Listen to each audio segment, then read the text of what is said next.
जिस आप बुझाए सो बुझसी, निर्मल जन सोई। वाहिगुरु जी का खालसा, वाहिगुरु जी की फतेह। गरीब नवाज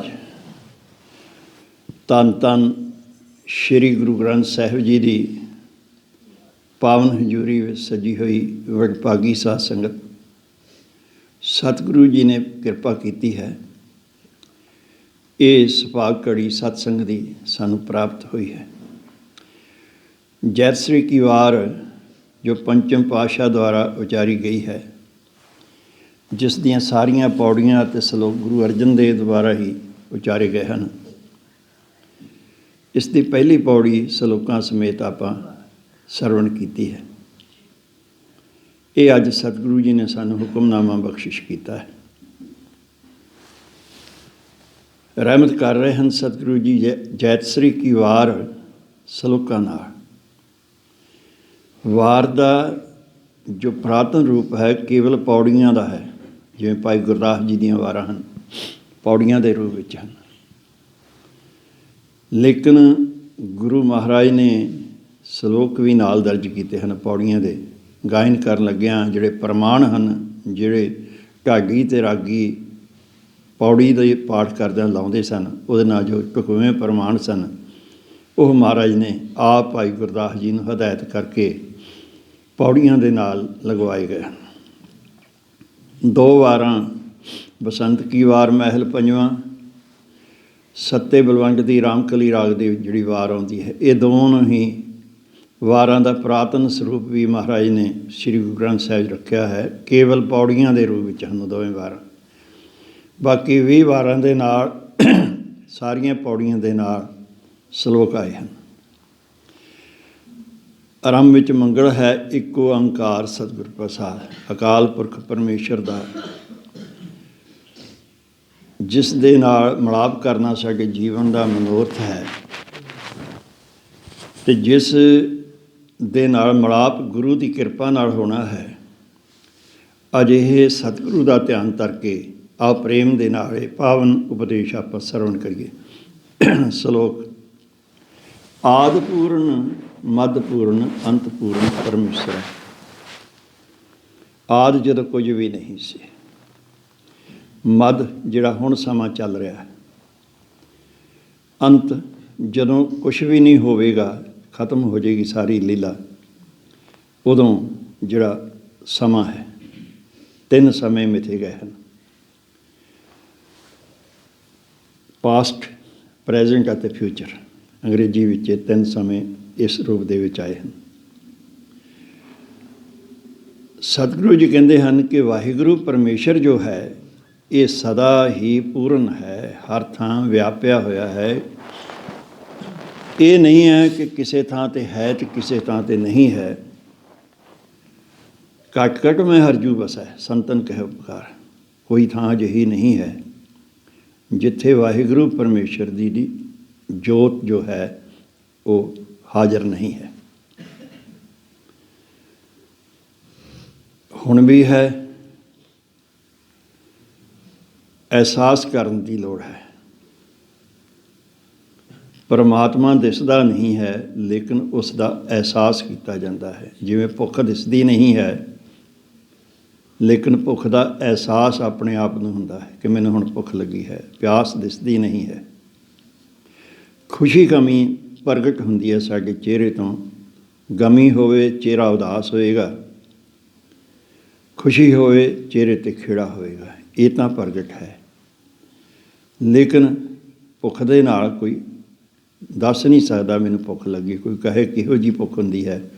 इस तरह ही वाहिगुरु परमेश्वर का जो मिलाप है ये बिल्कुल इस तरह है। इसनूं भी कोई दस नहीं सकता। ये अनुभव है, एहसास है, और जिसने पाया है वो दस भी नहीं सकिया। जे किसी ने दसन का यतन किया भी है तो महाराज ने कहा जे को आखै बोल बिगाड़ तो लिखिया सिर गावा रंगा। उन्होंने मूर्ख किया गया है, वड्डा मूर्ख किया है ਜੇ ਕੋਈ ਡੀਂਗ ਮਾਰਦਾ ਹੈ ਕਿ ਮੈਂ ਰੱਬ ਦੀ ਗੱਲ ਤੁਹਾਨੂੰ ਸੁਣਾ ਦਿੰਦਾ ਹੈ ਕਿਹੋ ਜਿਹਾ ਹੈ ਪੂਰਨ ਹੈ, ਘੱਟ ਵੱਧ ਕਿਤੇ ਨਹੀਂ ਹੈ, ਸਭ ਥਾਈਂ। ਬੱਚੇ ਦੇ ਵਿੱਚ ਵੀ ਨਿੱਕੀ ਕੀੜੀ ਤੋਂ ਲੈ ਕੇ ਕੀਟ ਹਸਤ ਕੇ ਬੀਚ ਸਮਾਨਾ, ਹਾਥੀ ਦੇ ਵਿੱਚ ਵੀ ਉਹੀ ਹੈ, ਕੀੜੇ ਦੇ ਵਿੱਚ ਵੀ ਉਹੀ ਹੈ, ਛੋਟੇ ਬੱਚੇ ਵਿੱਚ ਵੀ ਹੈ, ਜਵਾਨ ਵਿੱਚ ਵੀ ਹੈ, ਬਿਰਧ ਵਿੱਚ ਵੀ ਹੈ, ਹਰ ਥਾਂ ਹੈ। ਸਿਮਰੰਤ ਸੰਤ ਸਰਬਤ ਰਮਣੰ, ਨਾਨਕ ਅਗਨਾਸਨ ਜਗਦੀਸਰਾ।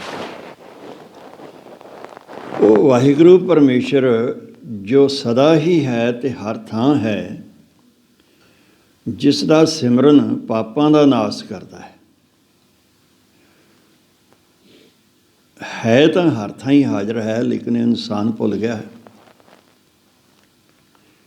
ਜਿਵੇਂ ਸੂਰਜ ਰਾਤ ਨੂੰ ਦਿਸਦਾ ਨਹੀਂ ਹੈ ਤਾਂ ਇੱਥੇ ਹੀ ਹੈ, ਆਕਾਸ਼ ਵਿੱਚ ਹੀ ਹੈ ਨਾ, ਸਾਡੀਆਂ ਅੱਖਾਂ ਤੋਂ ਓਹਲੇ ਹੋਇਆ। ਇਸੇ ਤਰ੍ਹਾਂ ਹੀ ਸਾਡੀਆਂ ਅੱਖਾਂ ਤੋਂ ਵਾਹਿਗੁਰੂ ਓਹਲੇ ਹੈ। ਸਾਡੀਆਂ ਉਹ ਅੱਖਾਂ ਬੰਦ ਹੋ ਗਈਆਂ ਜਿਨ੍ਹਾਂ ਦੇ ਨਾਲ ਉਹਨੂੰ ਵੇਖਣਾ ਸੀ। ਨਾਨਕ ਸੇ ਅੱਖੜੀਆਂ ਬਿਆਨ ਜਿਨੀ ਕੇ ਸੰਦੋ ਮਾਪਰੀ। ਔਰ ਇਹ ਸੰਸਾਰ ਵੱਲ ਨੂੰ ਅੱਖਾਂ ਖੁੱਲ੍ਹੀਆਂ ਹੋਈਆਂ। ਸੰਸਾਰ ਦੇ ਵਿੱਚ ਜੋ ਕੁਛ ਦਿਸ ਰਿਹਾ ਹੈ ਇਹ ਮਿਥਿਆ ਹੈ, ਇਹ ਨਾਸਵੰਤ ਹੈ। ਪਰ ਵਾਹਿਗੁਰੂ ਪਰਮੇਸ਼ਰ ਜਿਸ ਨੇ ਰਚਨਾ ਰਚੀ ਹੈ ਉਹ ਜੁਗੋ ਜੁਗ ਅਟਲ ਹੈ, ਸਦਾ ਹੀ ਹੈ। ਜਿਹੜਾ ਉਹਦੀ ਯਾਦ ਵਿੱਚ ਭੁੱਲ ਕੇ ਹੀ ਉਹਨੂੰ ਪਾਪ ਕਰਦਾ ਹੈ ਬੰਦਾ,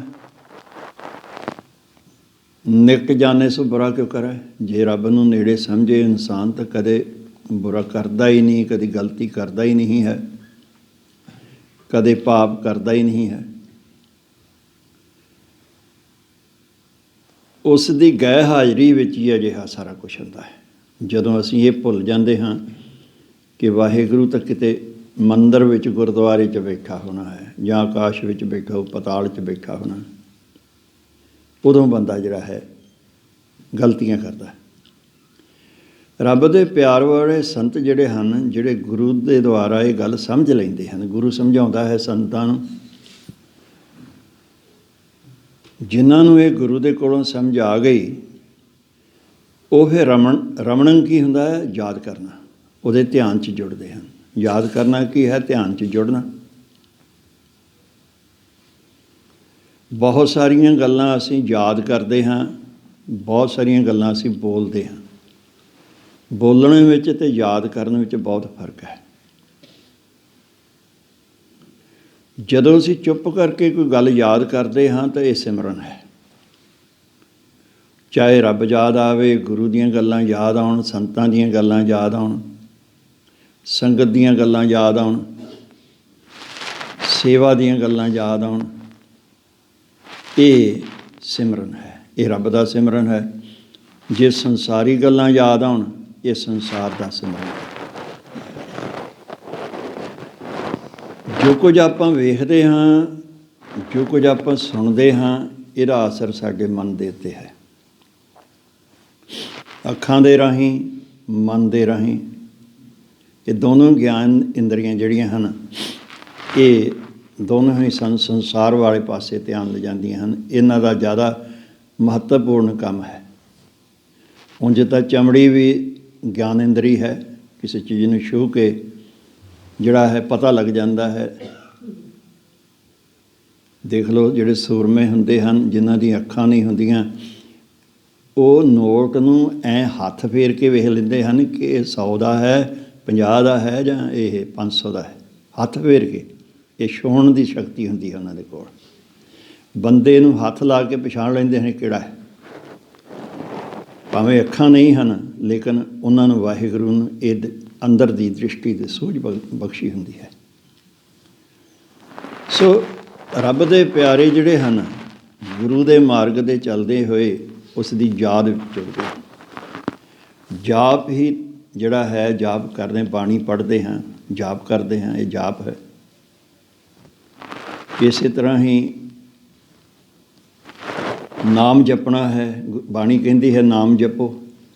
ਮੁੜ ਮੁੜ ਕੇ ਇਹੀ ਬਾਣੀ ਹਦਾਇਤ ਕਰਦੀ ਹੈ ਕਿ ਤੂੰ ਆਹ ਲਾਹਾ ਲੈਣ ਵਾਸਤੇ ਆਇਆ ਹੈ। ਇੱਧਰ ਉੱਧਰ ਦੀਆਂ ਗੱਲਾਂ ਕਰਨ ਦੀ ਥਾਂ ਨਾਮ ਜਪਿਆ ਕਰ। ਬਾਣੀ ਮੁੜ ਮੁੜ ਕੇ ਇਹੀ ਕਹਿੰਦੀ ਹੈ।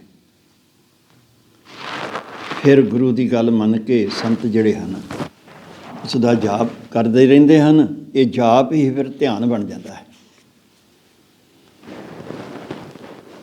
ਜਿਹੜਾ ਜਗਤ ਦਾ ਈਸ਼ਵਰ ਹੈ, ਜਗਤ ਦੇ ਜੋ ਮਾਲਕ ਹੈ, ਵੇਖਣ ਸੁਣ ਸੁਨਾਵਨੁ ਮਨ ਮੈਂ ਦ੍ਰਿੜੀਏ ਸਾਚ, ਜਿਸ ਨੂੰ ਸੰਤ ਜਪਦੇ ਹਨ, ਸਿਮਰਦੇ ਹਨ, ਜਿਸ ਦੇ ਸਿਮਰਨ ਦੇ ਨਾਲ ਪਾਪ ਕੱਟੇ ਜਾਂਦੇ ਹਨ, ਉਹ ਵਾਹਿਗੁਰੂ ਪਰਮੇਸ਼ਰ ਜੋ ਹੈ, ਜੋ ਸਦਾ ਹੀ ਪੂਰਨ ਹੈ, ਹਰ ਸਮੇਂ ਹੀ ਪੂਰਨ ਹੈ, ਉਹ ਵੇਖ ਰਿਹਾ ਹੈ, ਸਭ ਕੁਛ ਸੁਣ ਰਿਹਾ ਹੈ।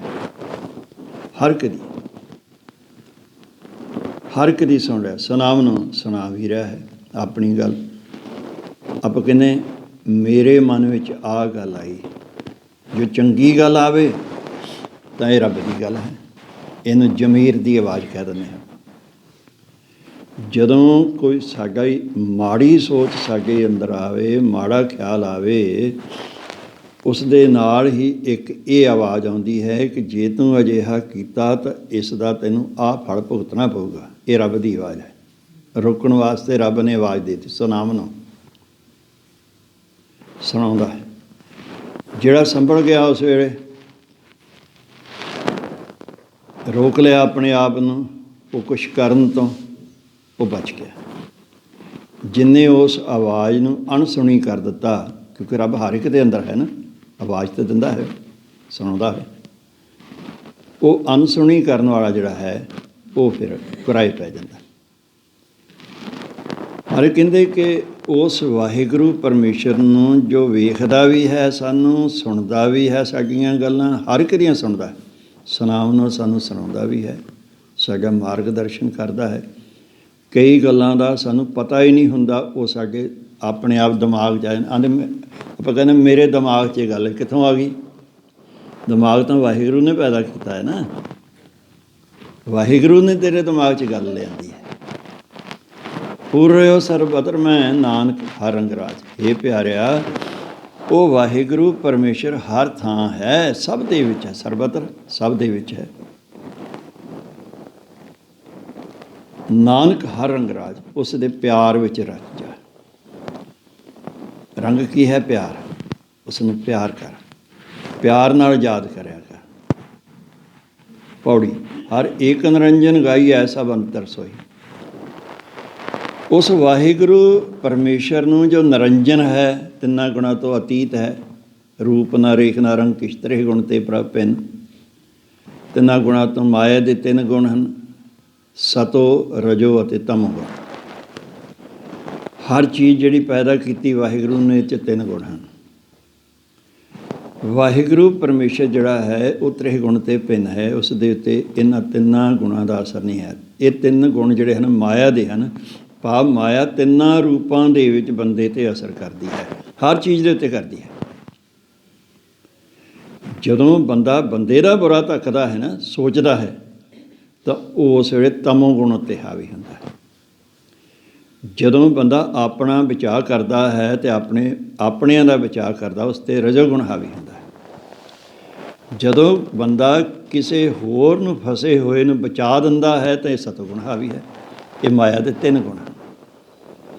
ਤਿੰਨੇ ਹੀ ਆਪਣਾ ਆਪਣਾ ਪ੍ਰਭਾਵ ਇਨਸਾਨ 'ਤੇ ਪਾਉਂਦੇ ਰਹਿੰਦੇ ਹਨ।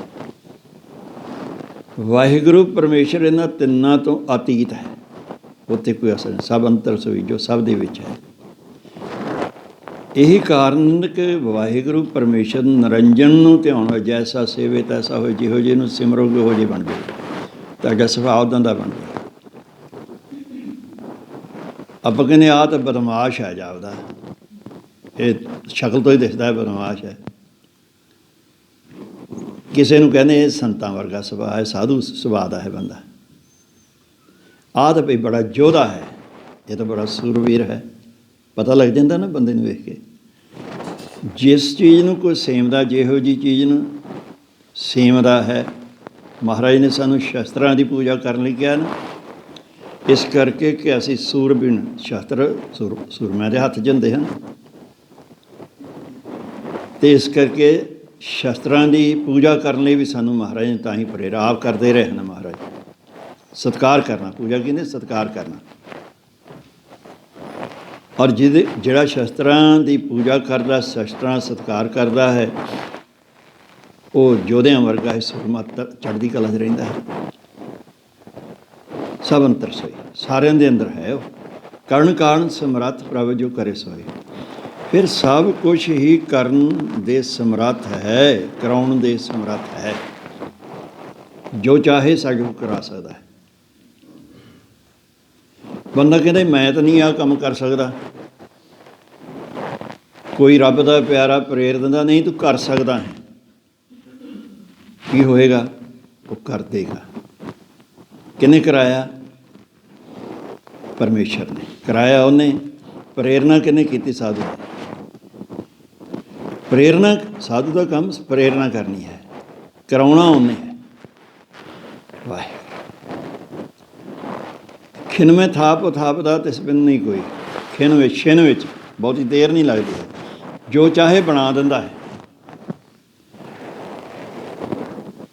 ਔਰ ਥਾਪਦਾ ਹੈ, ਜਿੱਥੇ ਥਾਪਦਾ ਹੈ ਉੱਥੇ ਉਥਾਪਦਾ ਕਿਹਨੂੰ ਨਾਸ਼ ਕਰਨਾ। ਜਿਸ ਚੀਜ਼ ਨੂੰ ਨਸ਼ਟ ਕਰਨਾ ਚਾਹੇ ਦੇਰ ਨਹੀਂ ਲੱਗਦੀ ਹੈ। ਇਹ ਉਹਦੇ ਹੱਥ ਵਿੱਚ ਹਨ ਦੋਵੇਂ ਸ਼ਕਤੀਆਂ। ਉਦਕਰਖ ਸ਼ਕਤੀ ਦੇ ਨਾਲ ਸਭ ਨੂੰ ਆਪਣੇ ਸਭ ਦਾ ਵਿਸਤਾਰ ਕਰ ਦਿੰਦਾ ਹੈ। ਅਕਰਖ ਸ਼ਕਤੀ ਦੇ ਨਾਲ ਸਭ ਨੂੰ ਆਪਣੇ ਸਮੋ ਲੈਂਦਾ ਹੈ। ਜਿਹੜੀ ਚੀਜ਼ ਉਸਨੇ ਖਤਮ ਕਰਨੀ ਹੈ ਉਸ ਨੂੰ ਆਪਣੇ ਵੱਲ ਨੂੰ ਖਿੱਚ ਲੈਂਦਾ ਹੈ। ਇਹ ਉਹਦੀ ਤਾਕਤ ਹੈ।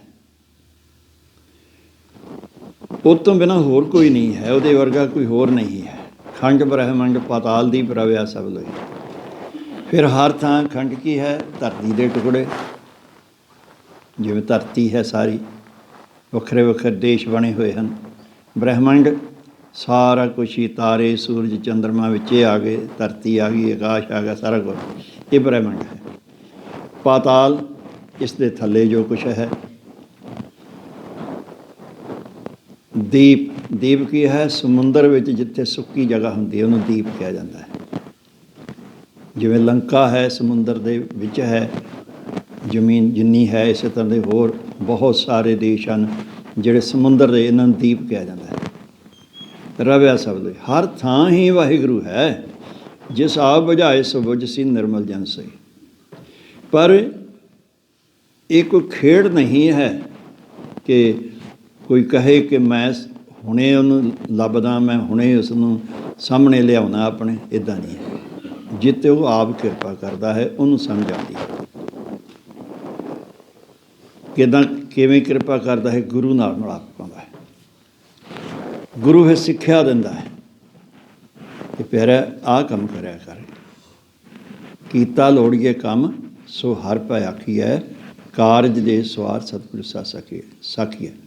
ਸੰਤਾਂ ਸੰਗ ਨਿਧਾਨ ਅੰਮ੍ਰਿਤ ਚਾਖੀਐ, ਭੈ ਭੰਜਨ ਮਿਹਰਬਾਨ ਦਾਸ ਕੀ ਰਾਖੀਐ। ਅੱਗੇ ਕੀ ਹੈ? ਨਾਨਕ ਹਰ ਗੁਣ ਗਾਏ, ਅਲਖ ਪ੍ਰਭ ਲਾਖੀਐ। ਅਲਖ ਜਿਹਨੂੰ ਲਖਿਆ ਨਹੀਂ ਜਾਣਿਆ ਨਹੀਂ ਜਾ ਸਕਦਾ। ਨਾਨਕ ਹਰ ਗੁਣ ਗਾਏ, ਇਹ ਸਮਝਣ ਵਾਲੀ ਗੱਲ ਆ। ਗੁਰੂ ਨੇ ਸਮਝਾ ਦਿੱਤਾ ਕਿ ਵਾਹਿਗੁਰੂ ਦੇ ਗੁਣ ਗਾਇਆ ਕਰ, ਤੈਨੂੰ ਉਹਦਾ ਪਤਾ ਲੱਗ ਜਾਏ। ਵਡਿਆਈ ਵੱਡਾ ਪਾਇਆ, ਵਡਿਆਈਆਂ ਕਰ ਉਹਦੀ। ਇਹ ਕਿਹਨੇ ਸਮਝਾਈ ਗੱਲ? ਗੁਰੂ ਨੇ। ਸੋ ਜਦੋਂ ਗੁਰੂ ਦੇ ਕੋਲ ਆਉਣ ਦਾ ਮਤਲਬ ਹੀ ਹੈ, ਗੁਰੂ ਸਾਨੂੰ ਸਭ ਕੁਝ ਸਮਝਾਉਂਦਾ ਹੈ ਕਿ ਰੱਬ ਹੈ ਆ। ਪਹਿਲਾਂ ਤਾਂ ਇਹ ਅਹਿਸਾਸ ਕਰਾਉਂਦਾ ਹੈ, ਫਿਰ ਅਸੀਂ ਕਹਿੰਦੇ ਮਹਾਰਾਜ ਸਾਨੂੰ ਪਤਾ ਲੱਗੇ ਕਿੱਥੇ ਆ, ਕਿਹੋ ਜਿਹਾ। ਮਹਾਰਾਜ ਕਹਿੰਦੇ ਉਹਦੇ ਗੁਣ ਗਾਇਆ ਕਰ, ਤੈਨੂੰ ਪਤਾ ਲੱਗ ਜਾਏਗਾ। ਹੁਣ ਗੁਣ ਗਾਉਂਦਿਆਂ ਉਹਦੇ ਵਰਗਾ ਹੀ ਬਣ ਜਾਂਦਾ ਹੈ।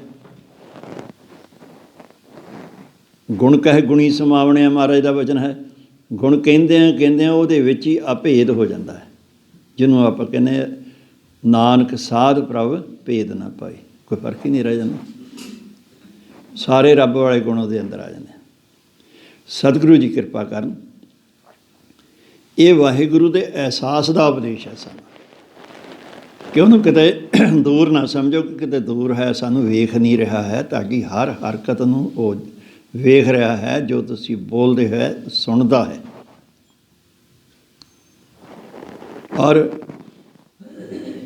ਇੱਕ ਸਿਆਣੇ ਲੋਕ ਕਹਿੰਦੇ ਹਨ ਕਿ ਵਾਹਿਗੁਰੂ ਪਰਮੇਸ਼ਰ ਦੀ ਚੱਕੀ ਜਿਹੜੀ ਹੈ ਬਰੀਕ, ਵਾਹਿਗੁਰੂ ਚੱਲਦੀ ਸਹੀ ਹੈ ਲੇਕਿਨ ਆਟਾ ਬੜਾ ਬਰੀਕ ਪੈਂਦੀ ਹੈ। ਇਹ ਗੱਲ ਮਾਰੇ ਕਹਿੰਦੇ ਯਾਦ ਰੱਖੋ। ਵਾਹਿਗੁਰੂ ਪਰਮੇਸ਼ਰ ਸਹਿਜ ਵਿੱਚ ਚੱਲਦਾ ਹੈ। ਵੇਖੋ ਕੋਈ ਮਾੜਾ ਕੰਮ ਕਰਦਾ ਉਹਨੂੰ ਤੁਰੰਤ ਨਹੀਂ ਉਸ ਵੇਲੇ ਸਜ਼ਾ ਮਿਲਦੀ। ਸਰਕਾਰ ਸੰਸਾਰ ਦੇ ਵਿੱਚ ਮਿਲਦੀ ਹੈ, ਸੰਸਾਰੀ ਲੋਕ ਦਿੰਦੇ ਹਨ, ਲੇਕਿਨ ਵਾਹਿਗੁਰੂ ਸਹਿਜ ਉਹਨੂੰ ਹੋਰ ਮੌਕਾ ਦਿੰਦਾ ਹੈ, ਹੋਰ ਦੇਈ ਜਾਂਦਾ ਹੈ। ਲੇਕਿਨ ਜਦੋਂ ਨਹੀਂ ਹਟਦਾ ਫਿਰ ਉਹਨੂੰ ਆਟੇ ਵਰਗਾ ਬਣਾ ਦਿੰਦਾ ਹੈ। ਉਸ ਦਾਣੇ ਦੀ ਹੋਂਦ ਨੂੰ ਖਤਮ ਕਰ ਦਿੰਦਾ ਹੈ। ਦਾਣਾ ਜਿੰਨਾ ਦਾਣਾ ਹੈ ਉਹਨਾਂ ਉਹਦੀ ਹੋਂਦ ਹੈ ਨਾ, ਜਦੋਂ ਪੀਸ ਕੇ ਆਟਾ ਹੀ ਬਣਾ ਦਿੱਤਾ ਫਿਰ। ਸੋ ਇਸੇ ਕਰਕੇ ਮਾਰੇ ਕਹਿੰਦੇ ਕਿ ਰੱਬ ਤੋਂ ਡਰ ਕੇ ਰਹੋ, ਕਦੇ ਵੀ ਉਹਦੀ ਬਰਾਬਰੀ ਕਰਨ ਦਾ ਯਤਨ ਨਾ ਕਰੋ, ਉਹਦੇ ਤੋਂ ਡਰ ਕੇ ਰਹੋ। ਇਹ ਚੰਗੇ ਰਹੋਗੇ, ਸੌਖੇ ਰਹੋਗੇ। ਇਤਿਹਾਸ ਦੀ ਲੜੀ ਚੱਲ ਰਹੀ ਹੈ। ਅੱਜ ਅਖੀਰਲਾ ਦਿਨ ਹੈ ਪੋਹ ਦੇ ਮਹੀਨੇ ਦਾ। ਸਤਿਗੁਰੂ ਜੀ ਨੇ ਸਿੱਖਿਆ ਵੀ ਸਾਨੂੰ ਇਹੀ ਦਿੱਤੀ ਸੀ, ਪੋਖਤ ਖਾਰ ਨਾ ਵਿਆਪੀ ਕੰਠ ਮਿਲਿਆ ਹਰ ਨਾਹ। ਜਿਹੜਾ ਚਿੱਤ ਗੁਰੂ ਦੇ ਨਾਲ ਜੁੜਿਆ ਰਿਹਾ ਉਹਨੂੰ ਕੋਈ ਸਰਦੀ ਨਹੀਂ ਲੱਗੀ। ਜਿਹੜੇ ਗੁਰੂ ਦੀ ਬਾਣੀ ਦੇ ਨਾਲ, ਗੁਰੂ ਦੀ ਸੰਗਤ ਨਾਲ ਜੁੜੇ ਰਹੇ ਉਹਨਾਂ ਨੂੰ ਕੋਈ ਸਰਦੀ ਨਹੀਂ ਲੱਗੀ। ਮਨ ਵਿਦਿਆ ਚਰਨਾਰ ਬਿੰਦ ਦਰਸ਼ਨ ਲਗੜਾ ਸਾ। ਜਿਨ੍ਹਾਂ ਦਾ ਗੁਰੂ ਨਾਲ ਪਿਆਰ ਹੈ ਇੰਨੀ ਸਰਦੀ ਵਿੱਚ ਵੀ ਗੁਰੂ ਦੀ ਸੰਗਤ ਦੇ ਦਰਸ਼ਨ ਕਰਨ ਆਉਂਦੇ ਰਹਿਣ, ਗੁਰੂ ਦੇ ਦਰਸ਼ਨ ਕਰਨ ਆਉਂਦੇ ਰਹਿਣ। ਦੂਜਿਆਂ ਵਾਸਤੇ ਸਰਦੀ, ਉਹਨਾਂ ਵਾਸਤੇ ਪੋਹ ਦਾ ਮਹੀਨਾ ਕੱਕਰ ਦਾ ਮਹੀਨਾ ਹੈ। ਉਹ ਸੁਹੰਦਾ ਸਰਬ ਸੁਖ ਜਿਸ ਬਖਸ਼ੇ ਵੇ ਪ੍ਰਭਾ। ਜਿਹਦੇ 'ਤੇ ਰਹਿਮਤ ਹੋਈ ਉਹ ਜੋੜ ਲਿਆ ਆਪਣੇ ਨਾਲ ਸਾਰਾ ਮਹੀਨਾ। ਉਹਨੇ ਬੇਪਰਵਾਹ ਨੇ, ਉਹਨੇ ਇਹ ਨਹੀਂ ਵੇਖਿਆ ਮੈਨੂੰ ਕੀ ਲਿਆ ਕੇ ਇਹਨੇ ਦਿੱਤਾ ਹੈ। ਗੁਰੂ ਇਹ ਨਹੀਂ ਵੇਖਦਾ ਹੈ, ਉਹਨੇ ਉਹਦਾ ਪਿਆਰ ਵੇਖ ਕੇ ਉੱਤੇ ਰਹਿਮਤ ਕਰਦੀ। ਇਹ ਜੋ ਜਿਹਾ ਬੀਜੇ ਸੋਣਾ, ਜਿਹੋ ਜਿਹਾ ਬੀਜ ਆਪਾਂ ਬੀਜਦੇ ਉਹਦਾ ਸਾਨੂੰ ਫਲ ਮਿਲਦਾ। ਜੇ ਕਿਸੇ ਨੇ ਇਸ ਕੱਕਰ ਦੇ ਮਹੀਨੇ ਵਿੱਚ ਪਰਮੇਸ਼ਰ ਦਾ ਅੰਮ੍ਰਿਤ ਵੇਲੇ ਉੱਠ ਕੇ ਨਾਮ ਜਪਿਆ ਹੈ, ਬਾਣੀ ਪੜ੍ਹੀ ਹੈ, ਗੁਰੂ ਦੀ ਸੰਗਤ ਕੀਤੀ ਹੈ, ਅਤੇ ਇਹਦਾ ਫਲ ਉਸ ਨੂੰ ਸੁੱਖ ਦੇ ਰੂਪ ਵਿੱਚ ਹੈ। ਸੋ ਦਸਮ ਪਾਤਸ਼ਾਹ ਦਾ ਪਾਵਨ ਇਤਿਹਾਸ ਸੁਣ ਰਹੇ ਸੀ ਆਪਾਂ। ਕੱਲ੍ਹ ਲੜੀ ਜਿਹੜੀ ਚੱਲ ਰਹੀ ਸੀ ਉਹਦੇ ਰਾਹੀਂ ਉੱਥੇ ਪਹੁੰਚ ਗਏ ਸੀ ਜਦੋਂ ਗੁਰੂ ਤੇਗ ਬਹਾਦਰ ਸਾਹਿਬ ਪਰਿਵਾਰ ਸਮੇਤ ਪਟਨਾ ਸਾਹਿਬ ਪਹੁੰਚ ਗਏ ਹਨ। ਪਟਨਾ ਜਿਹੜਾ ਹੈ ਬਿਹਾਰ ਦੀ ਰਾਜਧਾਨੀ ਹੈ, ਬੜਾ ਪੁਰਾਣਾ ਸ਼ਹਿਰ ਹੈ। 20-22 ਨਾਂ ਇਸ ਦੇ ਬਦਲੇ ਹੋਏ ਹਨ। ਪਹਿਲਾਂ ਜਿਹਦਾ ਰਾਜ ਆਉਂਦਾ ਰਿਹਾ ਉਹੀ ਇਸ ਨੂੰ ਵੇਂਦਾ ਰਿਹਾ। ਅੱਜ ਆਪਾਂ ਦਸਮ ਪਾਤਸ਼ਾਹ ਨੇ ਜੋ ਬਾਣੀ ਉਚਾਰੀ ਹੈ ਨਾ ਦਸਮ ਗ੍ਰੰਥ ਦੇ ਰੂਪ ਦੇ ਵਿੱਚ, ਉਹਦੇ ਵਿੱਚ ਬਚਿੱਤਰ ਨਾਟਕ ਇੱਕ ਉਸ ਦਾ ਇੱਕ ਹਿੱਸਾ ਹੈ। ਬਚਿੱਤਰ ਨਾਟਕ, ਬਚਿੱਤਰ ਕੀ ਹੁੰਦਾ ਹੈ? ਵਿਚਿੱਤਰ ਜਿਹੜਾ ਹੈਰਾਨ ਕਰਨ ਵਾਲਾ ਹੋਵੇ। ਨਾਟਕ ਕੀ ਹੁੰਦਾ? ਜਿਹੜਾ ਕੋਈ ਖੇਲਦਾ, ਸਾਹਮਣੇ ਪਾਤਰ ਆਉਂਦੇ ਹਨ, ਆਪਾਂ ਅੱਖਾਂ ਨਾਲ ਦੇਖਦੇ ਹਾਂ, ਕੋਈ ਕੁਝ ਬਣਿਆ ਹੁੰਦਾ ਹੈ, ਕੋਈ ਕੁਝ। ਇਹ ਨਾਟਕ ਹੈ। ਦਸਮ ਪਾਤਸ਼ਾਹ ਨੇ ਆਪਣੇ ਜੀਵਨ ਨੂੰ ਬਚਿੱਤਰ ਨਾਟਕ ਕਿਹਾ ਹੈ। ਨਾਟਕ ਕੀ ਹੁੰਦਾ ਹੈ? ਪਾਤਰ ਆਉਂਦੇ ਹਨ, ਆਪਣਾ ਆਪਣਾ ਕੰਮ ਕਰਦੇ ਹਨ, ਪਿੱਛੇ ਚੱਲ ਜਾਂਦੇ ਹਨ, ਫਿਰ ਬਾਹਰ ਵੇਖਣ ਵਾਲੇ ਲੋਕਾਂ ਤੋਂ ਉਹਲੇ ਹੋ ਜਾਂਦੇ ਹਨ, ਪਰਦੇ ਦੇ ਪਿੱਛੇ ਚੱਲ ਜਾਂਦੇ ਹਨ। ਮਹਾਰਾਜ ਇਸੇ ਤਰ੍ਹਾਂ ਹੀ ਦਸਮ ਪਾਤਸ਼ਾਹ ਨੇ ਆਪਣੇ ਸਾਰੇ ਜੀਵਨ ਨੂੰ ਹੀ ਬਚਿੱਤਰ ਨਾਟਕ ਕਿਹਾ। ਤੁਸੀਂ ਕਿਤੇ ਪੜ੍ਹ ਕੇ ਦੇਖੋ ਇਹਨੂੰ, ਇਹਦੀ ਸਟੀਕ ਵੀ ਮਿਲ ਜਾਂਦੀ ਹੈ। ਔਰ ਜਿਹਨੇ ਨਹੀਂ ਪੜ੍ਹਿਆ ਆਪਣੇ ਜੀਵਨ ਦੇ ਵਿੱਚ, ਇਹਦਾ ਮਤਲਬ ਉਹਨੇ ਕੁਛ ਨਹੀਂ, ਉਹ ਦਸਮ ਪਾਤਸ਼ਾਹ ਦੇ ਬਾਰੇ ਕੁਛ ਨਹੀਂ ਜਾਣ ਸਕਦਾ।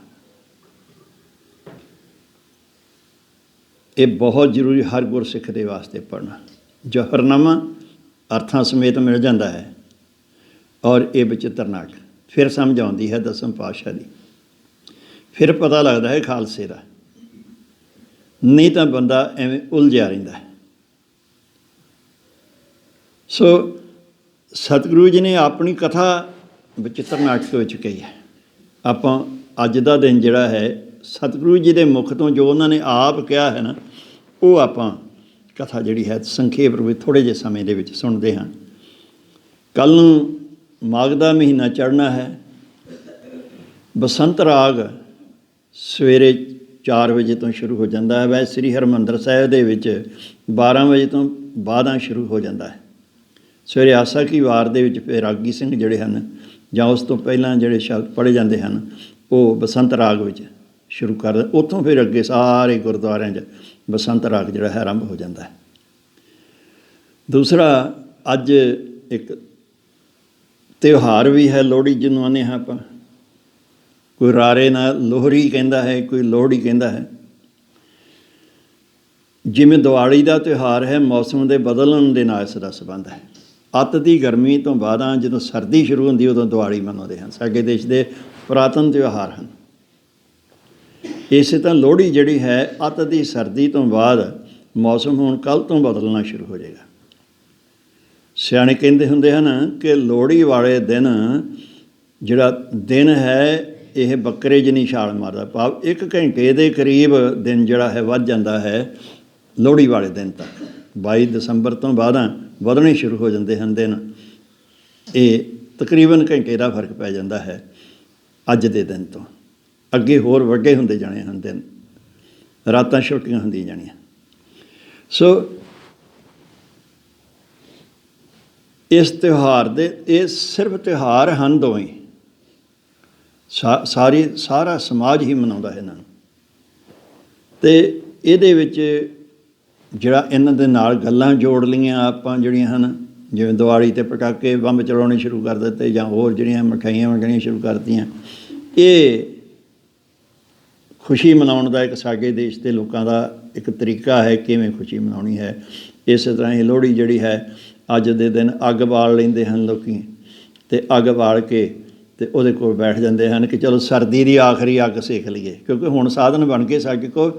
ਪਹਿਲਾਂ ਇਹੋ ਜਿਹੇ ਸਾਧਨ ਲੋਕ ਅੱਗ ਸੇਕਦੇ ਹੁੰਦੇ ਸੀ। ਅਸੀਂ ਆਪ ਨਿੱਕੇ ਹੁੰਦਿਆਂ ਧੂੰਆਂ ਲਾ ਦਈਦਾ ਇਹ ਉੱਥੇ, ਉਦੋਂ ਤਾਂ ਸਾਰੇ ਹੀ ਇਕੱਠੇ ਹੋ ਜਾਂਦੇ ਸੀ ਗਲੀ ਦੇ, ਜਿੱਥੇ ਧੂੰਆਂ ਲਾਇਆ ਹੁੰਦਾ ਸਾਂਝੀ ਜੀ ਥਾਂ ਦੇ ਉੱਤੇ ਸਾਰੇ ਹੀ ਆ ਕੇ ਸੇਕਦੇ ਰਹਿੰਦੇ। ਸੋ ਇਹ ਜਿਹੜਾ ਸਰਦੀ ਦਾ ਆਖਰੀ ਦਿਨ ਅੱਜ ਮੰਨਿਆ ਗਿਆ, ਜਿਹੜੀ ਵੱਧ ਤੋਂ ਵੱਧ ਸਰਦੀ ਪੈਣੀ ਸੀ, ਅੱਗੇ ਤੋਂ ਘਟਦੀ ਜਾਏਗੀ ਥੋੜ੍ਹੀ ਥੋੜ੍ਹੀ ਕਰਕੇ। ਇਹਦਾ ਸਾਡੇ ਨਾਲ ਇੰਨਾ ਕੀ ਸੰਬੰਧ ਹੈ ਗੁਰਮਤਿ ਦੇ ਨਾਲ, ਹੋਰ ਇਸ ਦਾ ਕੋਈ ਉਹ ਕਹਾਣੀਆਂ ਜੋੜੀਆਂ ਹੋਈਆਂ ਨੇ ਇਸ ਦੇ ਨਾਲ, ਉਹ ਵੱਖਰੀਆਂ ਹਨ, ਲੇਕਿਨ ਇਹਨਾਂ ਕਹਾਣੀਆਂ ਤੋਂ ਪਹਿਲਾਂ ਦੇ ਹੀ ਇਤਿਹਾਸ ਜਿਹੜੇ ਹਨ ਚੱਲ ਰਹੇ ਹਨ। ਦਸਮ ਪਾਤਸ਼ਾਹ ਬਖਸ਼ਿਸ਼ ਕਰ ਰਹੇ ਹਨ ਸਾਡੇ 'ਤੇ। ਚੌਪਈ ਦੇ ਰੂਪ ਦੇ ਵਿੱਚ ਪਹਿਲਾ ਉਪਦੇਸ਼ ਹੈ, ਅਬ ਮੈਂ ਆਪਣੀ ਕਥਾ ਬਖਾਨੋ ਤਪ ਸਾਧਕ ਜਿਹੇ ਵਿਦ ਮੋਹੇ ਅਨੋ। ਹੇ ਗੁਰੂ ਦੇ ਪਿਆਰਿਓ, ਆਓ ਤੁਹਾਨੂੰ ਮੈਂ ਆਪਣੀ ਕਥਾ ਦੱਸਾਂ। ਦਸਮ ਪਾਤਸ਼ਾਹ ਕਹਿ ਰਹੇ ਹਨ, ਮੈਂ ਤਪੱਸਿਆ ਕਰ ਰਿਹਾ ਸੀ, ਸਿਮਰਨ ਕਰ ਰਿਹਾ ਸੀ, ਅਤੇ ਕਿਵੇਂ ਮੈਂ ਤਪੱਸਿਆ ਕਰਦਾ ਕਰਦਾ ਕਿਵੇਂ ਸੰਸਾਰ ਵਿੱਚ ਆਇਆ। ਹੇਮਕੁੰਟ ਪਰਬਤ ਹੈ ਜਹਾਂ, ਸਪਤ ਸ੍ਰਿੰਗ ਸੋਭਤ ਹੈ ਤਹਾਂ। ਇੱਕ ਹੇਮ ਕਹਿੰਦੇ ਹਨ ਬਰਫ਼ ਨੂੰ, ਜਿੱਥੇ ਬਰਫ਼ ਹੀ ਬਰਫ਼ ਹੈ। ਇੱਕ ਅਜਿਹਾ ਪਰਬਤ ਹੈ ਜਿਸ ਪਰਬਤ ਦੇ ਘੇਰੇ ਘੇਰੇ 7 ਚੋਟੀਆਂ, ਸਪਤ ਸ੍ਰਿੰਗ ਸ਼ੋਭਤ ਹੈ ਤਹਾਂ, 7 ਚੋਟੀਆਂ ਉਸ ਦੇ ਘੇਰੇ ਘੇਰੇ ਹੋਰ ਬਰਫੀਲੀਆਂ ਹਨ, ਉਸ ਤੋਂ ਨੀਵੀਆਂ ਹਨ, ਜਿਹੜਾ ਹੇਮਕੁੰਟ ਪਰਬਤ ਹੈ। ਸਪਤ ਸ੍ਰਿੰਗ ਤੇ ਨਾਮ ਕਹਾਵਾ, ਪੰਜ ਰਾਜ ਜੋ ਕਮਾਵਾ। ਇਹਨੂੰ 7 ਚੋਟੀਆਂ ਵਾਲਾ ਪਹਾੜ ਕਹਿੰਦੇ ਹਨ। ਅਤੇ ਇਸ ਪਹਾੜ 'ਤੇ ਹੀ ਪਾਂਡਵ ਜਦੋਂ ਬਨਵਾਸ ਮਿਲਿਆ ਅਤੇ ਇਹਨਾਂ ਨੇ ਉੱਥੇ ਜਾ ਕੇ ਫਿਰ ਯੋਗ ਸਾਧਨਾ ਸਾਧੀ। ਇਹ ਵੀ ਹੇਮਕੁੰਟ 'ਤੇ ਚਲੇ ਗਏ ਸੀ, ਭਜਨ ਕਰਨ ਲੱਗ ਪਏ ਜਦੋਂ ਹਾਰ ਗਏ ਸੀ ਜੂਏ ਦੇ ਵਿੱਚ। ਤੈ ਹਮ ਅਧਿਕ ਤਪੱਸਿਆ ਸਾਧੀ, ਮਹਾਕਾਲ ਕਾਲ ਕਾ ਅਰਾਧੀ। ਉਸ ਥਾਂ 'ਤੇ ਬੈਠ ਕੇ ਮੈਂ ਭਾਰੀ ਤਪੱਸਿਆ ਕੀਤੀ। ਪਿਛਲੇ ਜਨਮ ਦੀ ਗੱਲ ਦੱਸ ਰਿਹਾ ਦਸਮ ਪਾਤਸ਼ਾਹ। ਭਾਰੀ ਤਪੱਸਿਆ ਕੀਤੀ। ਮਹਾਕਾਲ ਕਾਲਕਾ, ਕਾਲਕਾ ਕੀ ਹੈ? ਸ਼ਕਤੀ। ਕਾਲਕਾ ਕੋਈ ਦੇਵੀ ਨਹੀਂ ਹੈ। ਇਹ ਹਿੰਦੂ ਲੋਕ ਬੜੇ ਖੁਸ਼ ਹੁੰਦੇ ਹਨ ਜਦੋਂ ਆਪ ਪੜ੍ਹਦੇ ਹਨ। ਆਹ ਵੇਖੋ ਜੀ, ਗੁਰੂ ਜੀ ਨੇ ਦੇਵੀ ਨੂੰ, ਕਾਲਕਾ ਸ਼ਕਤੀ ਦਾ ਨਾਮ ਹੈ। ਭਗਵਤੀ ਸ਼ਕਤੀ ਦਾ ਨਾਮ ਹੈ। ਸਰਵਲੋ ਸ਼ਕਤੀ ਦਾ ਨਾਮ ਹੈ। ਇਸੇ ਤਰ੍ਹਾਂ ਹੀ ਅਸਤੁਜ, ਇਹ ਸ਼ਕਤੀ ਦਾ ਨਾਮ ਹੈ। ਇਹ ਉਹ ਸ਼ਕਤੀ ਜਿਸ ਸ਼ਕਤੀ ਨੇ ਸਾਰਾ ਕੁਝ ਪੈਦਾ ਕੀਤਾ ਹੈ, ਉਹ ਸ਼ਕਤੀ ਭਾਵ ਜਿਸ ਦੇ ਵਿੱਚੋਂ ਸਾਰੀਆਂ ਸ਼ਕਤੀਆਂ ਨਿਕਲੀਆਂ ਹਨ, ਉਸ ਸ਼ਕਤੀ ਨੂੰ ਭਾਵ ਉਹਨੂੰ ਆਪਾਂ ਰੱਬ ਕਹਿੰਦੇ ਹਾਂ, ਸੰਤ ਲੋਕ ਉਹਨੂੰ ਰੱਬ ਕਹਿੰਦੇ ਹਨ। ਉਸ ਨੂੰ ਆਰਾਧਿਆ, ਆਰਾਧੀ ਕਿਉਂ ਆਇਆ ਸ਼ਬਦ? ਇਹ ਤਾਂ ਇਸਤਰੀਆਂ ਵਾਸਤੇ ਵਰਤਿਆ ਜਾਣਾ ਸੀ ਨਾ, ਕਿਉਂਕਿ ਇੱਥੇ ਸ਼ਕਤੀ ਸ਼ਬਦ ਆਇਆ, ਇਸਤਰੀ ਲਿੰਗ ਸ਼ਬਦ ਆਇਆ, ਇਸ ਕਰਕੇ ਇਹਦੇ ਨਾਲ ਆਰਾਧੀ ਸ਼ਬਦ ਆਇਆ ਹੈ। ਕਾਲਕਾ ਕੋਈ ਕਾਲੀ ਦੇਵੀ ਨਹੀਂ ਹੈ, ਇਹ ਭਰਮ ਪਾਇਆ ਲੋਕਾਂ ਨੇ, ਅਰਥ ਸਮਝਣੇ ਹਨ ਇਸ ਦੇ। ਮਹਾਕਾਲ ਜਿਹੜਾ ਕਾਲ ਦਾ ਵੀ ਕਾਲ ਹੈ, ਜਿਹੜਾ ਮੌਤ ਦੀ ਵੀ ਮੌਤ ਹੈ, ਮੌਤ ਜਿਹਦੇ ਅਧੀਨ ਹੈ, ਉਸ ਨੂੰ ਰਾਜਾ। ਇਹ ਬਿਦ ਕਰਤ ਤਪੱਸਿਆ ਭਇਓ, ਦਵੈ ਤੇ ਏਕ ਰੂਪ ਹਵੈ ਗਇਓ। ਇੰਝ ਮੈਂ ਉੱਥੇ ਹੇਮਕੁੰਟ 'ਤੇ ਬੈਠਾ ਹੋਇਆ ਤਪੱਸਿਆ ਸਿਮਰਨ ਕਰ ਰਿਹਾ ਸੀ, ਧਿਆਨ ਜੋੜਿਆ ਹੋਇਆ ਸੀ ਇਸ ਸ਼ਕਤੀ ਦੇ ਵਿੱਚ, ਪਰਮਾਤਮਾ ਵਿੱਚ। ਆਪਾਂ ਦੇਖੋ ਜਦੋਂ ਅੰਤਰ ਧਿਆਨ ਹੁੰਦੇ ਹਾਂ, ਅੰਤਰ ਧਿਆਨ ਹੁੰਦੇ ਹਾਂ, ਆਪਾਂ ਨੂੰ ਰੱਬ ਦਾ ਕੋਈ ਰੂਪ ਰੰਗ ਤਾਂ ਨਹੀਂ ਦੱਸਿਆ ਨਾ, ਉਹ ਰੱਬ ਦੀ ਜੋ ਸ਼ਕਤੀ ਹੈ ਉਸ ਨੂੰ, ਉਹ ਸਾਡੇ ਧਿਆਨ ਵਿੱਚ ਆਉਂਦੀ ਹੈ। ਜੋ ਕੁਛ ਕਰ ਰਿਹਾ ਸੰਸਾਰ 'ਚ, ਉਹਦਾ ਤੇਜ ਪ੍ਰਤਾਪ ਜਿਹੜਾ ਹੈ ਉਹ ਧਿਆਨ 'ਚ ਆਉਂਦੀ ਹੈ ਸਾਰੀ ਗੱਲ। ਦਵੈ ਤੇ ਏਕ ਰੂਪ ਹਵੈ ਗਇਓ, ਦੋ ਪਹਿਲਾਂ ਇੱਕ ਸਰੀਰ ਹੋ ਗਿਆ, ਇੱਕ ਉਹ ਰੱਬ ਹੋ ਗਿਆ, ਉਹ ਸ਼ਕਤੀ ਹੋ ਗਈ। ਕੀ ਹੋਇਆ? ਸਿਮਰਨ ਕਰਦੇ ਕਰ ਉਹਦਾ ਹੀ ਰੂਪ ਹੋ ਗਏ ਸੀ। ਤਾਤ ਮਾਤ ਮੁਰ ਅਲਖ ਅਰਾਧਾ, ਬਹੁ ਯੋਗ ਸਾਧਨਾ ਸਦਾ। ਦੂਜੇ ਪਾਸੇ ਮੇਰੇ ਮਾਤਾ ਪਿਤਾ ਗੁਰੂ ਤੇਗ ਬਹਾਦਰ ਜੀ ਅਤੇ ਮਾਤਾ ਗੁਜਰੀ ਜੀ, ਇਹਨਾਂ ਨੇ ਵੀ ਪਰਮੇਸ਼ਰ ਦੀ ਬੜੀ ਬੰਦਗੀ ਕੀਤੀ। ਅਲਖ ਜਿਹਨੂੰ ਲਖਿਆ ਨਹੀਂ ਜਾਂਦਾ, ਉਹਨੂੰ ਆਰਾਧਿਆ।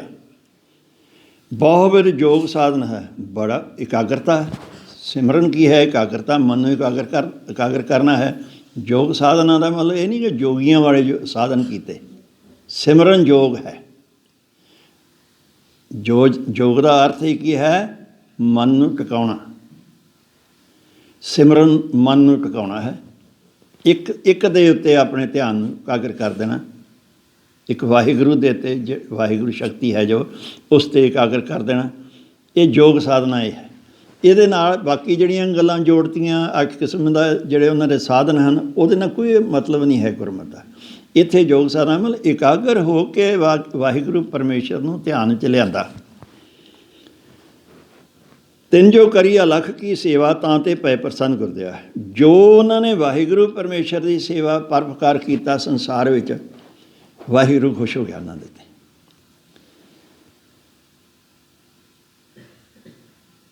ਤਿੰਨ ਪ੍ਰਭ ਜਬ ਆਇਸ ਮੋਹ ਦੀਆ, ਤਬ ਹਮ ਜਨਮ ਕਲੂ ਮੈਂ ਲਿਆ।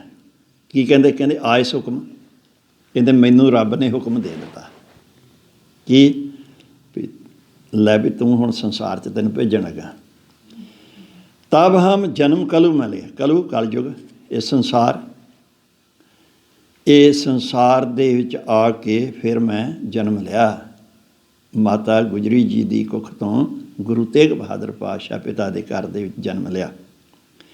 ਚਿਤਨਾ ਪਇਓ ਹਮਰੋ ਆਵਨ ਕੈ, ਚੁਬੀ ਰਹੀ ਸੁਰਤ ਪ੍ਰਭ ਚਰਨਨ ਮੈਂ।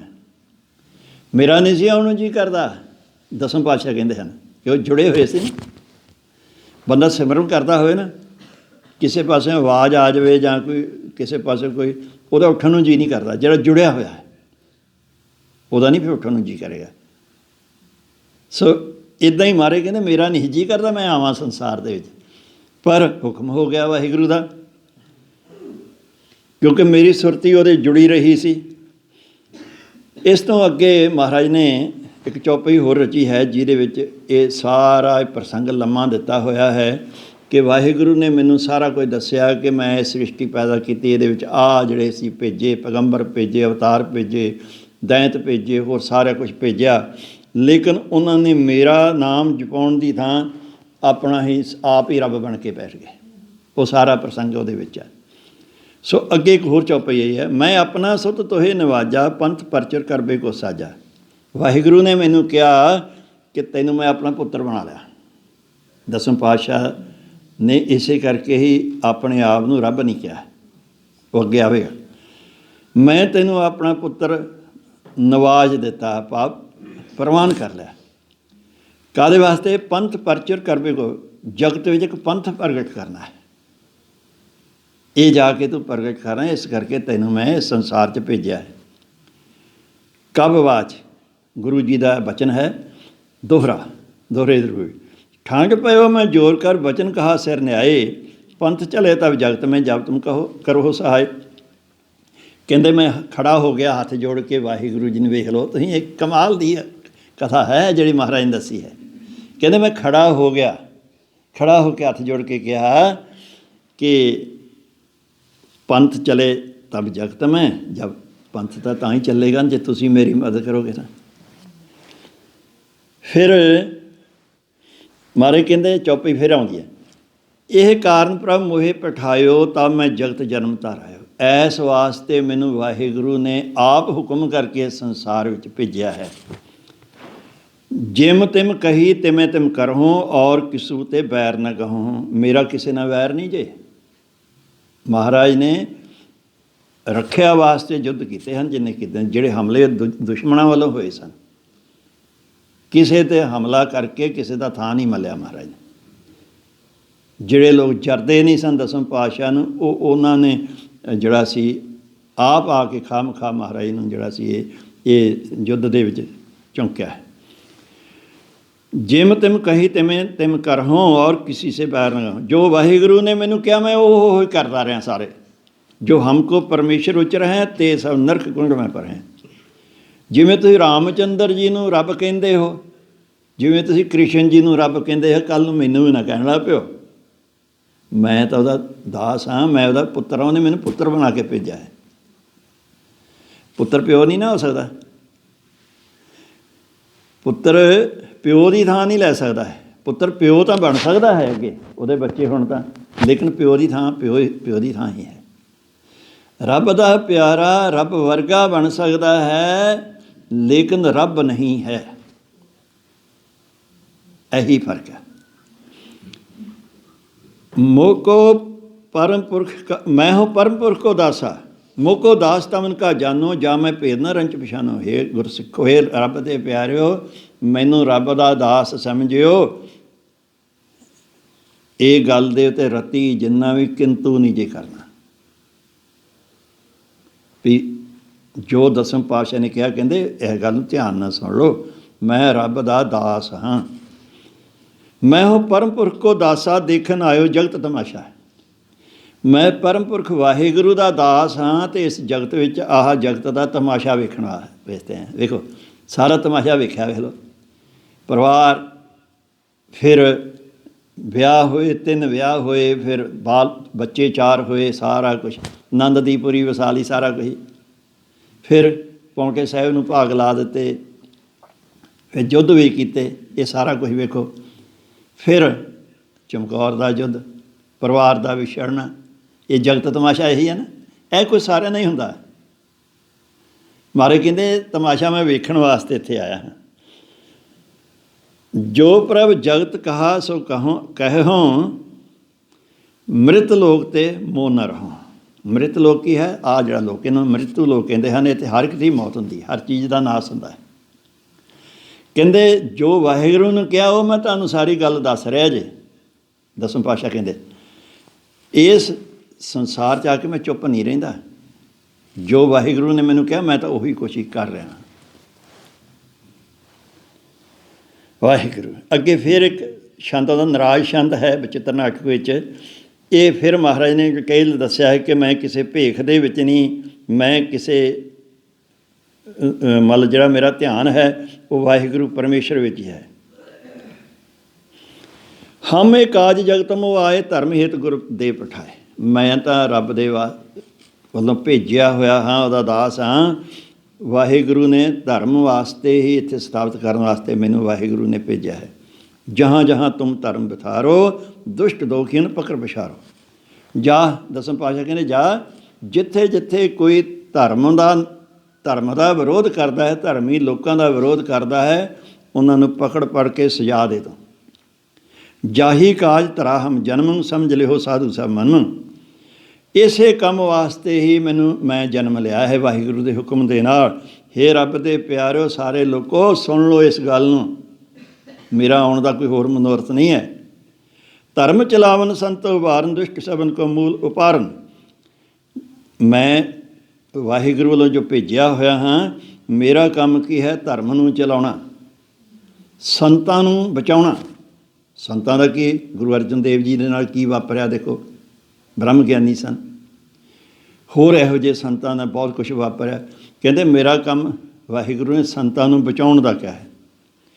ਸੰਤਵਾ ਦੁਸ਼ਟ ਸਭਨ ਕੋ ਮੂਲ ਪਰ, ਜਿਹੜੇ ਦੁਸ਼ਟ ਧਰਮ ਦੇ ਵਿਰੋਧੀ ਹਨ, ਸੰਤਾਂ ਦਾ ਬੁਰਾ ਤੱਕਦੇ ਹਨ, ਉਹਨਾਂ ਦੀ ਜੜ੍ਹਾਂ ਪੁੱਟਣੀਆਂ ਹਨ। ਮੈਂ ਜੜ੍ਹਾਂ ਪੁੱਟਣ ਵਾਸਤੇ ਮੈਂ ਇਸ ਸੰਸਾਰ ਦੇ ਵਿੱਚ ਆਇਆ। ਇਹ ਸਤਿਗੁਰੂ ਜੀ ਨੇ ਸਮਾਪਤੀ ਦਾ ਸਮਾਂ ਹੋ ਗਿਆ ਹੈ। ਇਹ ਕਥਾ ਸਾਰੀ ਲੰਮੀ ਹੈ। ਆਪ ਜੀ ਜੇ ਮੌਕਾ ਮਿਲੇ ਨਾ ਤਾਂ ਜਿਨ੍ਹਾਂ ਦੇ ਕੋਲ ਗੁਰਬਾਣੀ ਸਰਚਰ ਹੈਗਾ ਨਾ, ਇਹਦੇ ਵਿੱਚ ਇਹ ਦਸਮ ਗ੍ਰੰਥ ਪੂਰਾ ਹੀ ਹੈ, ਉਹਨਾਂ ਨੇ ਦਿੱਤਾ ਹੋਇਆ। ਦਸਮ ਗ੍ਰੰਥ ਦੇ ਵਿੱਚੋਂ ਤੁਸੀਂ ਕੱਢ ਕੇ ਅਤੇ ਉੱਥੇ ਇਹ ਪੜ੍ਹ ਸਕਦੇ ਹੋ ਆਪ ਵੀ। ਇਹ ਸਾਰਾ ਕੌਤਕ ਜਿਹੜਾ ਹੈ, ਥੋੜ੍ਹਾ ਟਾਈਮ ਲੱਗਦਾ ਹੈ, ਕਾਫੀ ਲੰਬੀ ਇਹ ਬਾਣੀ ਹੈ ਜਿਹੜੀ ਬਚਿੱਤਰ ਨਾਟਕ ਹੈ। ਸੋ ਕੱਲ੍ਹ ਨੂੰ ਮਾਘੀ ਦਾ ਇਤਿਹਾਸ ਹੈ, ਮੁਕਤਸਰ ਸਾਹਿਬ ਟਿੱਪੀ ਗੰਢਣ ਦਾ ਇਤਿਹਾਸ ਹੈ। ਉਹ ਆਪਾਂ ਕੱਲ੍ਹ ਦੀ ਨਾਲ ਜੋ ਮਹੀਨੇ ਦਾ ਉਪਦੇਸ਼ ਹੈ, ਮਾਘ ਦੇ ਮਹੀਨੇ ਦਾ ਸਤਿਗੁਰਾਂ ਦਾ, ਉਹ ਸਰਵਣ ਕਰਾਂਗੇ। ਅਤੇ ਨਾਲ ਹੀ ਉਹ ਇਤਿਹਾਸ ਜੋ ਫਿਰ ਪਰਸੋਂ ਨੂੰ ਫਿਰ ਮਹਾਰਾਜ ਦਾ ਜੋ ਪ੍ਰਕਾਸ਼ ਦਾ ਜਿਹੜਾ ਜਿਵੇਂ ਪਟਨਾ ਸਾਹਿਬ 'ਚ ਹੋਇਆ, ਉਸ ਪ੍ਰਸੰਗ ਦੇ ਨਾਲ ਆਪਾਂ ਜੁੜਾਂਗੇ। ਇਹ ਸਾਰਾ ਹੀ 2 ਦਿਨਾਂ ਦੇ ਵਿੱਚ ਜਿਹੜਾ ਸੀ ਆਪ ਜੀ ਦਾ ਉੱਥੇ ਮਨ ਜਿਹੜਾ ਹੈ ਉੱਥੇ ਉਸ ਥਾਂ 'ਤੇ ਲਿਆਂਦਾ ਹੈ। ਜਿਵੇਂ ਆਨੰਦ ਦੀ ਪੁਰੀ ਤੋਂ ਆਪਾਂ ਤੁਰਦੇ ਤੁਰਦੇ ਚਮਕੌਰ ਸਾਹਿਬ ਪਹੁੰਚੇ, ਮਾਛੀਵਾੜੇ ਦੇ ਜੰਗਲ ਵਿੱਚ ਪਹੁੰਚੇ, ਫਿਰ ਉੱਥੋਂ ਉੱਚ ਦੇ ਪੀਰ ਦੇ ਰੂਪ ਦੇ ਵਿੱਚ ਉਹ ਮਹਾਰਾਜ ਦੇ ਨਾਲ ਨਾਲ ਫਿਰ ਆ ਕੇ ਆਲਮਗੀਰ ਆ ਗਏ, ਉੱਥੋਂ ਅੱਗੇ ਰਾਏਕੋਟ ਆ ਗਏ, ਰਾਏਕੋਟ ਤੋਂ ਦੀਨੇ ਕਾਂਗੜ ਆ ਗਏ, ਦੀਨੇ ਕਾਂਗੜ ਤੋਂ ਖਿਦਰਾਣੇ ਦੀ ਢਾਬ 'ਤੇ ਆ ਗਏ, ਫਿਰ ਦਮਦਮਾ ਸਾਹਿਬ ਆ ਗਏ ਨਾ, ਪਿੱਛੇ ਸਾਰਾ ਸੁਣਦੇ ਆਏ ਆਪਾਂ। ਫਿਰ ਦਮਦਮਾ ਸਾਹਿਬ ਤੋਂ ਫਿਰ ਚੱਲਦੇ ਚੱਲਦੇ ਫਿਰ ਹਜ਼ੂਰ ਸਾਹਿਬ ਤੱਕ ਪਹੁੰਚਾਤਾ ਮਹਾਰਾਜ ਨੇ ਸਾਨੂੰ। ਆਪਣੀ ਸੁਰਤ ਹੈ, ਇਹ ਧਿਆਨ ਹੈ, ਇਹ ਸਿਮਰਨ ਹੈ। ਆਪਣੀ ਸੁਰਤੀ ਨੂੰ ਨਾਲ ਨਾਲ ਉਸ ਥਾਂ 'ਤੇ ਉਸ ਕੌਤਕ ਵੱਲ ਲਿਆ ਕੇ ਆਪਣੇ ਉੱਥੇ ਟਿਕਾਉਣਾ ਹੈ। ਇਹ ਗੁਰੂ ਦਾ ਸਿਮਰਨ ਹੈ। ਭੁੱਲਾਂ ਚੁੱਕਾਂ ਦੀ ਖਿਮਾ ਕਰਨੀ। ਅੱਜ ਕਾਲਜ ਦੇ ਬੱਚਿਆਂ ਨੇ ਆਪਣੇ ਗੁਰਮਤਿ ਕਾਲਜ ਹੋਸਟਲ ਰਹਿੰਦੇ ਹਨ, ਇਹਨਾਂ ਨੇ ਪਕੌੜਿਆਂ ਦਾ ਲੰਗਰ ਤਿਆਰ ਹੈ ਬਈ। ਉਹ ਸਾਰੇ ਬਾਕੀ ਪਕੌੜਿਆਂ 'ਤੇ ਹੀ ਲੱਗੇ ਹੋਏ ਆ, ਤਾਂ ਹੀ ਨਹੀਂ ਆਏ ਕਥਾ ਸੁਣ। ਉਹ ਤੁਸੀਂ ਹੁਣ ਛੱਕ ਕੇ ਜਾਇਓ, ਬੱਚਿਆਂ ਨੇ ਪਿਆਰ ਦੇ ਨਾਲ ਸੰਗਤ ਵਾਸਤੇ ਬਣਾਇਆ। ਵਾਹਿਗੁਰੂ ਜੀ ਕਾ ਖਾਲਸਾ, ਵਾਹਿਗੁਰੂ।